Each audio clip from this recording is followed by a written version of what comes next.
Welcome to the show, Tell Like It Is. I'm your host, Mark Wassberg, and I have a very special guest on my show. Nat, do you want to introduce yourself to the public? Yes, I'm Nat Bates, Richmond City Council, the senior member of the council, and I've been on the council some 30 plus years.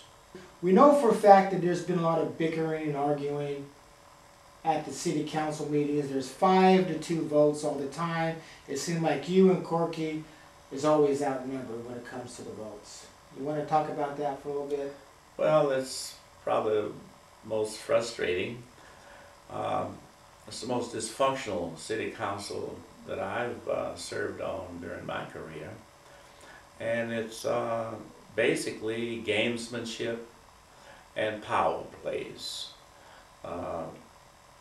Usually when you have a council, they try to make it inclusive of everyone.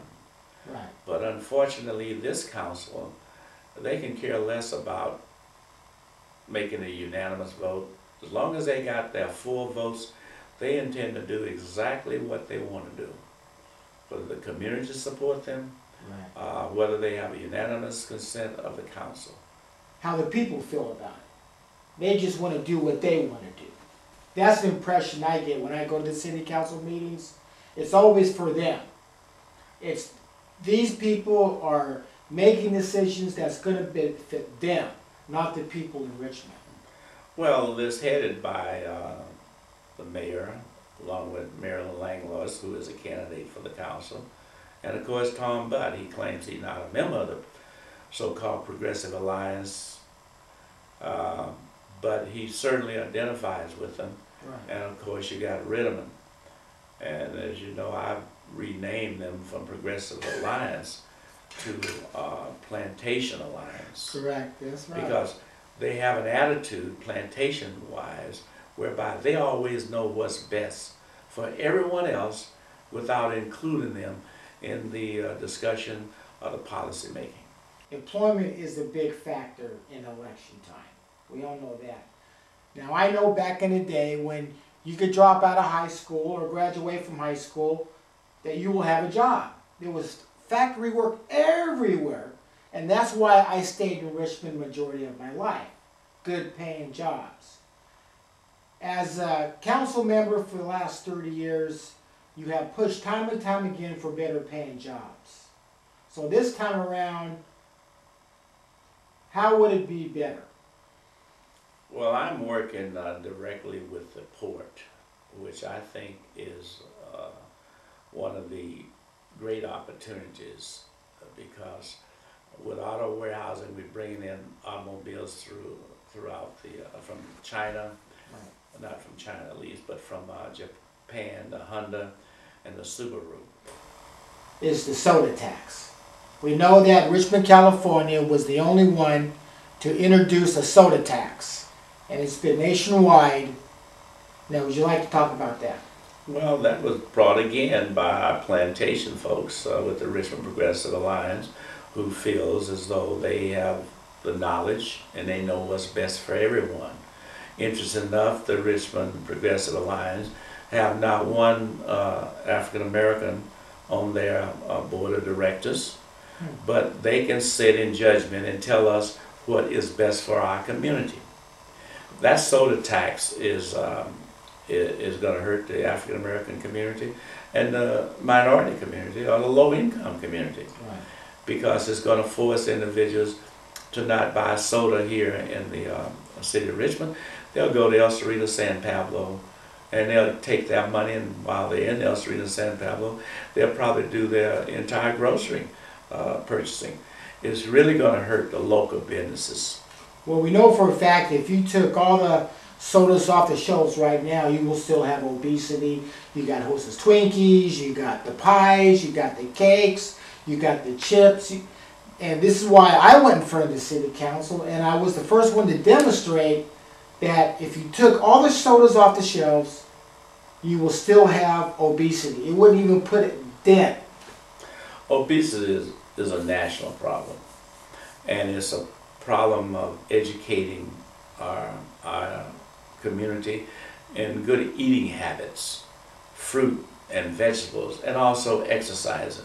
We have a lot of these young people, because they're obese, is that they sit on those television, they do the computers and, Right. and the texting and everything, and they're not out there exercising and becoming physical in programs that will help them reduce their weight. The other thing has to do, is very serious, as this community got to understand, is that the $3 to $5 million of which this plantation group feels that it's going to generate, while they may have, if it passes, while they may be able to generate funds in a direction for obesity programs today or tomorrow, there's no guarantee that the future city council members will adhere to the same principles and ideas that the majority on the council have today. So once that money goes into the general fund, it can be used in any direction by the future city council they so desire. Right. Public safety, library costs, whatever comes up, salaries for the employees, Yeah. whatever they so desire, they have that latitude. Well, we know that the federal government is cracking down on obesity. Now, I just read in the paper that what they're doing is they're trying to bring in more salads and fruits, but they didn't say anything about soda. Well, marine energy is another one of those plantation positions of the majority of this council who say, we know what's best for this community. Marine energy is a private company that is going to be in contractual agreement with the city to provide electricity, not gas, but electricity. And we're told it's going to be at a higher price. PG&E unfortunately did not come in and contest the ordinance mandate by this council, so they will continue to provide the energy, but through Marin they will get money from PG&E. The only way you can avoid the Marin energy, which is supposed to be higher than PG&E, is that you have to pay to opt out of the program. Now, is that legal? Well, according to legislation that was passed by the state that provides municipalities the opportunity to reach out and go for energy other than PG&E, it is legal. So people are going to have to pay to say, no, we don't want marine energy. Now, there's been a lot of talk about the city council wants to build a path for bicycles. They want to remodel the barbecue pits and the picnic tables, but they don't want to do the roads. Well, Councilmember Bouzet and I were the only two that voted against this bike path. What it does is that it commits $40 million for bike paths throughout the city. And if you notice, there are bike paths on South 37th Street. Right. I saw them on Pennsylvania. And the reason that we were so irritated and upset is that, again, the plantation mentality of this Progressive Alliance, Right. they don't go out and ask the community.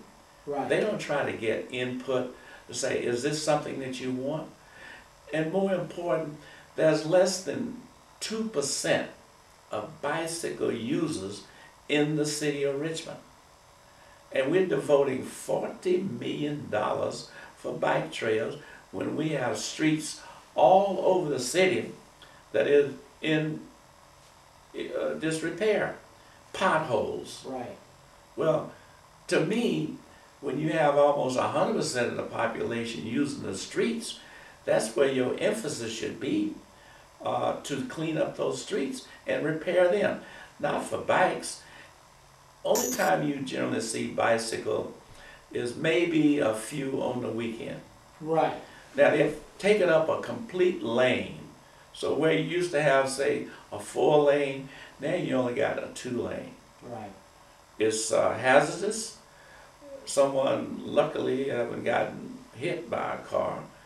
But that's just a very poor use of city resources. Well, we know in Oakland, California, there was a bicyclist who hit a pothole, he lost control, and he smashed into a car and he died.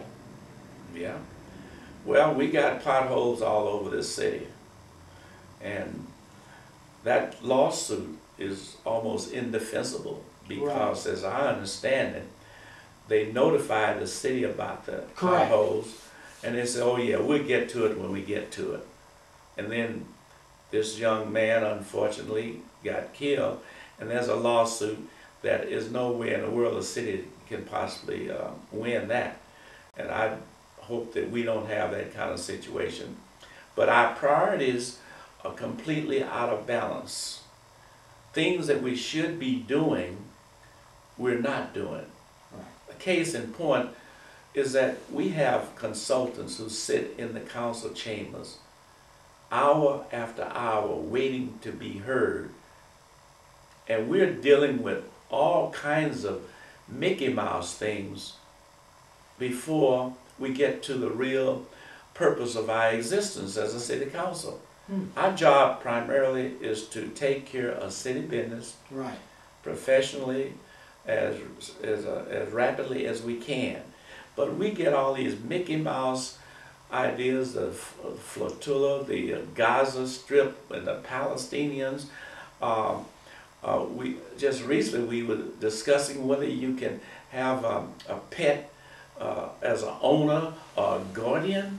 I mean, this is just ridiculous. That was Ritterman's idea. But more important, we're dealing with all these Mickey Mouse items while we have people sitting on the payroll getting $300 and $400 an hour waiting to be heard.